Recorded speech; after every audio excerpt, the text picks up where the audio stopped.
So my name's Galina Labworth and I'm a solicitor at the Family Law Company, and I work in the childcare department representing parents who are involved with the local authority. A PLO stands for Public Law Outline.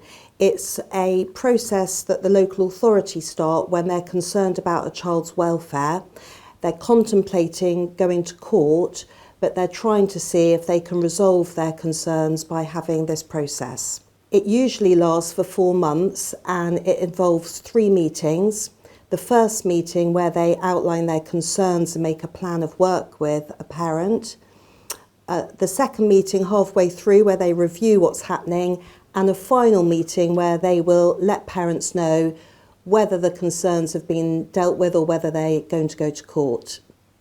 So the first thing that will happen is that the local authority or social services will send a parent a letter setting out the concerns and their plan and inviting that parent to a meeting. And the parent will then attend the meeting. They're entitled to free representation by a solicitor, and at the meeting the local authority will attend with a social worker and a team manager, and they will set out their concerns and then talk about the plan of work to try and deal with all of those concerns and do assessments. The family will be given the opportunity to try and demonstrate that they can make the necessary changes. There'll be a plan for assessments, so that might be a parenting assessment.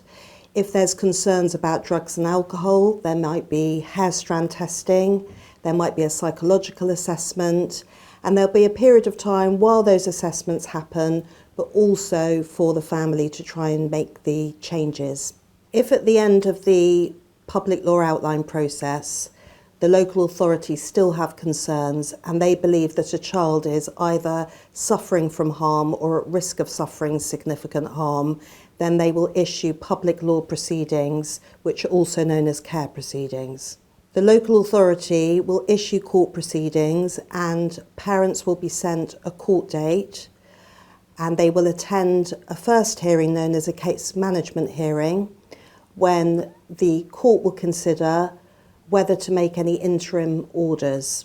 Care proceedings happen when a local authority believes that a child is either suffering or at risk of suffering from significant harm, and the local authority apply to the court for an order. The local authority must prove on a balance of probabilities.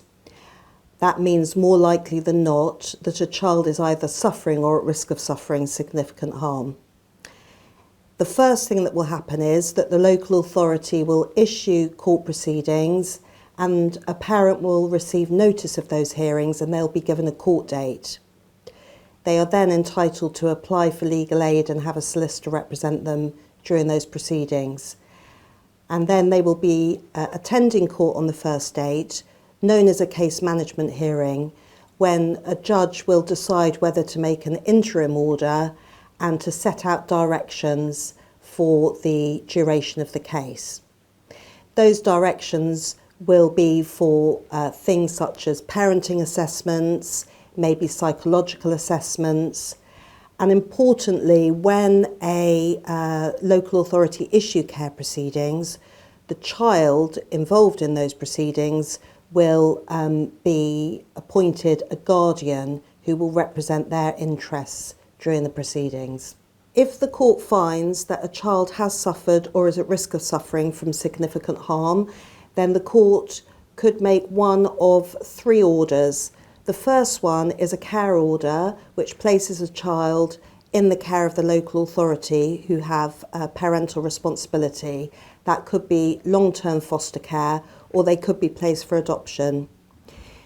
The second option is a supervision order, where a child remains in its parents' care.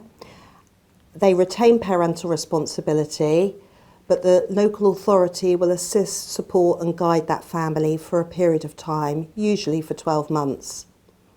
The third option is that the court could make a special guardianship order, which is placement of a child with a family member who's had a positive assessment.